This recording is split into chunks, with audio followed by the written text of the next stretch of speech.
మంత్రి గారు.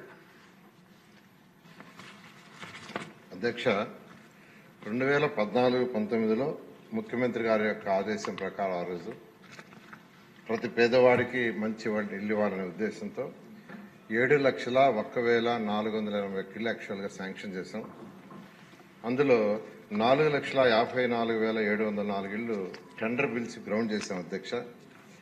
అయితే గత ప్రభుత్వం ఏదైతే గ్రౌండ్ అయిన వాటిలో మొత్తం 2,38,360 ఇళ్ళు క్యాన్సిల్ చేసింది. అంటే మా మీద కోపం ఉండొచ్చు కానీ ప్రజల మీద కోపం ఉండకూడదు. కానీ పేదలు నిరుపేదలకు ఇచ్చే చక్కటి ఇళ్ళు 2,38,360 ఇళ్ళు క్యాన్సిల్ చేసి 2,61,640 కడతామని నిర్ణయించారు. కానీ అదన్నా కట్టారంటే 5 సంవత్సరాలు కలిసి వాళ్ళు కట్టింది పూర్తి చేసింది 57,040. ఆ 57,040లో కూడా మనం చేసినవే 2014-19లో ఏదైతే చేసినామో వాటిని కంప్లీట్ చేసినట్టు చూపించారు. అయితే దీంట్లో అనేక సమస్యలు అటు బెనిఫిషియర్స్ కి కాంట్రాక్టులకు వచ్చినాయి. అయితే ఇందాక సభ్యులు అడిగినట్టుగా ఈ టిట్కో హౌసెస్ దగ్గర కేవలం ఇళ్లు కట్టి వదిలేయటమే కాదు, చక్కటి ఫెసిలిటీస్ అని ముఖ్యమంత్రి గారు ఆదేశిస్తే అక్కడ చక్కగా roads, water lines, closed drains, septage treatment plants, lights, అవే కాదు అధ్యక్ష, అక్కడ పార్క్, ఆ బిల్డింగ్ లో లిఫ్ట్ ఫెసిలిటీ కూడా ఇచ్చాం. లిఫ్ట్ పెట్టదు. స్కూలు, ఒక షాపింగ్ కాంప్లెక్స్, కమ్యూనిటీ హాలు. అదే కాకుండా ముఖ్యమంత్రి గారు ఏం చెప్పారంటే, మీరు కట్టే ఇళ్లు ఊరికి కొద్దిగా దూరంగా ఉంటాయి, స్థలాలు దొరకవు కదా, అక్కడ పేదలు నిరుపేదలు ఉన్నప్పుడు అక్కడ ఎకనామిక్ యాక్టివిటీ స్టార్ట్ కావాలా, కాబట్టి ఎకనామిక్ యాక్టివిటీ స్టార్ట్ చేయమంటే ప్రతి టిట్కో హౌస్ లేఅవుట్ దగ్గర దాదాపు 2 ఎకరాల నుంచి 5 ఎకరాలు ఎత్తిపెట్టాం అధ్యక్ష. దాన్ని కూడా 1 సెంటుకి గత ప్రభుత్వం ఇచ్చి దాన్ని కూడా లేకుండా చేశారు. అయితే ఇప్పుడు సభ్యులందరూ అడిగిన ప్రకారం సమస్యలు తీసుకుంటే బెనిఫిషియర్స్ నిజంగా సమస్యలు ఉన్నాయి అధ్యక్ష. అప్పుడు గత ప్రభుత్వం ఉన్నప్పుడు 430 చదరపు అడుగులు కావాలంటే అప్ఫ్రంట్ 1 లక్ష కట్టమన్నాం అధ్యక్ష. అయితే గత ప్రభుత్వం వచ్చిన జీవో ఇచ్చింది 1 లక్ష కాదు 50,000 అని చెప్పి వదిలేసింది అధ్యక్ష. వాళ్ళకి డబ్బులు ఇవ్వాల. వాళ్ళందరూ ఎక్కడికి పోయినా ప్రజాప్రతినిధులకు పోతే ఆ డబ్బులు 50,000 అడుగుతున్నారు అధ్యక్ష. రెండవది 360 చదరపు అడుగులకి అప్పుడు 50,000 అప్ఫ్రంట్ కట్టమన్నాం, కట్టారు. కానీ గత ప్రభుత్వం ఏం చేసిందంటే 50,000 అవసరం లేదు, 25,000 చాలన్నారు.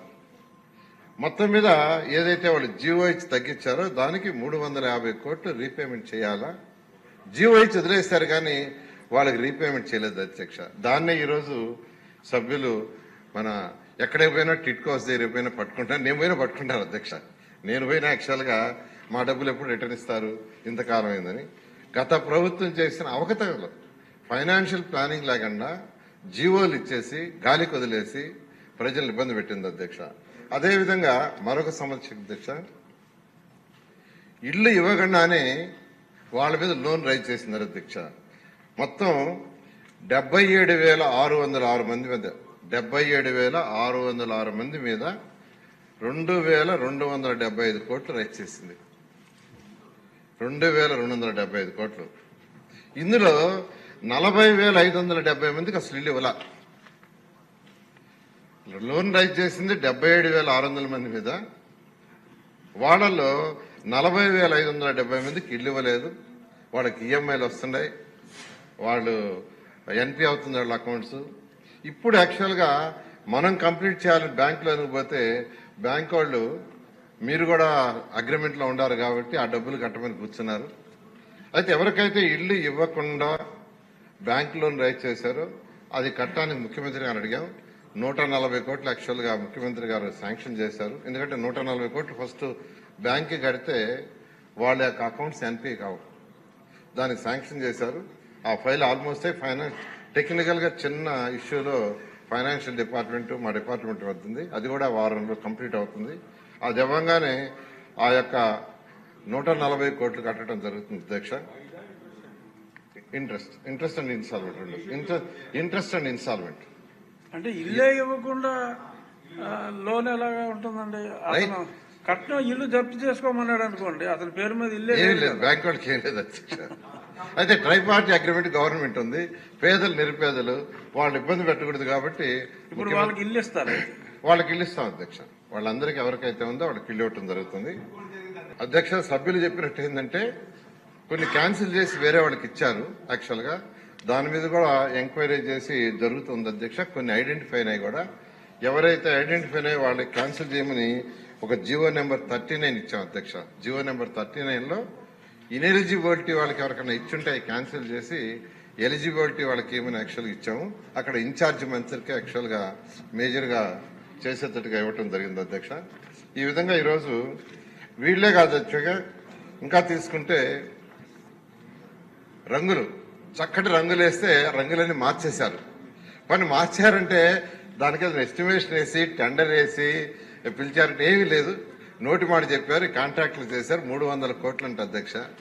ఆ కాంట్రాక్ట్ తిరుగుతారని ఎవరే చెప్పారు. అది ఇవ్వటానికి కుదరదు, చట్టంలో లేదు అని క్లియర్ గా చెప్పారు. తర్వాత ఈరోజు ఈ ప్రాజెక్టు కంప్లీట్ చేయాలంటే అధ్యక్ష ఇది ఈ 2,61,640 కంప్లీట్ చేయాలంటే 7,000 కోట్లు కావాలి అధ్యక్ష. అంతా ఇంత కాదు. అయితే ముఖ్యమంత్రి గారు అట్కో ద్వారా లోన్ తీసుకోమన్నారు. 4,460 కోట్లు అట్కో వాళ్ళు శాంక్షన్ చేశారు అధ్యక్ష. అయితే స్టేట్ గవర్నమెంట్ ఎఫ్ఆర్బిఎం లిమిట్ లో ఇమీడియట్ గా ఇవ్వలేకుండా ఉంది. అయితే ఫైనాన్స్ డిపార్ట్మెంట్ అడిగాం 500 కోట్లన్నా మీరు ఇవ్వండి అని. వాళ్ళు దాన్ని కూడా వర్కౌట్ చేస్తున్నారు, త్వరలో ఇస్తా ఉన్నారు. అది అవ్వగానే అన్ని స్టార్ట్ చేస్తాం. అయితే ముఖ్యమంత్రి గారు ఈ సంవత్సరం జూన్ 12 లోపల 430, 360 కంప్లీట్ చేయమన్నారు. ఎందుకంటే ఈ సమస్యలన్నీ వాళ్ళకి ఎక్కువ వచ్చినాయి కాబట్టి అవి కంప్లీట్ చేయమన్నారు, ఇన్ఫ్రాస్ట్రక్చర్ చేయమన్నారు. అది కంప్లీట్ గా జూన్ 12 లోపల 430 అండ్ 360 కంప్లీట్ చేస్తాం. మిగతా కూడా టేకప్ చేసేట్టు జరుగుతుంది అధ్యక్ష. అలాగే నివాసం ఉంటున్న వారికి ఇన్ఫ్రాస్ట్రక్చర్, నీళ్లు, ఆ సమస్య కూడా అధ్యక్ష దానికి కూడా ఫైనాన్షియల్ ప్లాన్ చేసి విశాఖపట్నం అర్బన్ అథారిటీ ఏరియాలో ఉండే ఎక్కడైతే టిట్కోస్ ఉన్నాయో అవన్నీ విశాఖపట్నం అర్బన్ అథారిటీ వాళ్ళు చేసేటట్టుగా ఆల్రెడీ ఇన్స్ట్రక్షన్ ఇచ్చాం. వాళ్ళు స్టార్ట్ చేస్తున్నారు. సిఆర్డీ రీజన్ లో ఉన్న 12 మున్సిపాలిటీలో ఉన్న టిట్కోస్ అన్నింటినీ సిఆర్డీ వాళ్ళని యాక్చువల్ గా వాళ్ళ ఫండ్స్ తో చేయమని యాక్చువల్ ఇన్స్ట్రక్షన్ ఇచ్చాం అధ్యక్ష. మిగతా మున్సిపాలిటీస్ లో కూడా ఎక్కడైతే పెద్ద మున్సిపాలిటీస్ ఉంటే వాటిలో ఫండ్స్ ఉంటే దాని ద్వారా అలాంటి అర్బన్ అథారిటీస్ ద్వారా చేసేటట్టుగా ఆల్రెడీ ఇన్స్ట్రక్షన్ ఇచ్చాం. జరుగుతుంది అధ్యక్ష. దాన్ని కూడా కంప్లీట్ చేస్తాం అధ్యక్ష.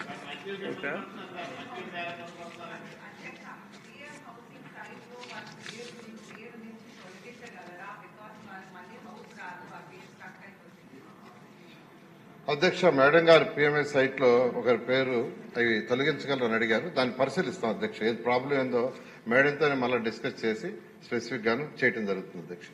ధన్యవాదాలు మంత్రి. ఇన్ఫ్రాస్ట్రక్చర్ అంటే అన్ని వస్తాయండి. ఇప్పుడు water, roads, drains, sewerage, septage, lights ఇవన్నీ కూడా. అలాగే క్వశ్చన్ నెంబర్ 809 మంత్రి గారు. అధ్యక్ష మొదటి ప్రశ్నకు సమాధానం లేదు అధ్యక్ష. రెండవ ప్రశ్న ఉత్పన్నం కాదు. మూడవ ప్రశ్నకి త్వరలో స్టార్ట్ చేయడం జరుగుతుంది అధ్యక్ష.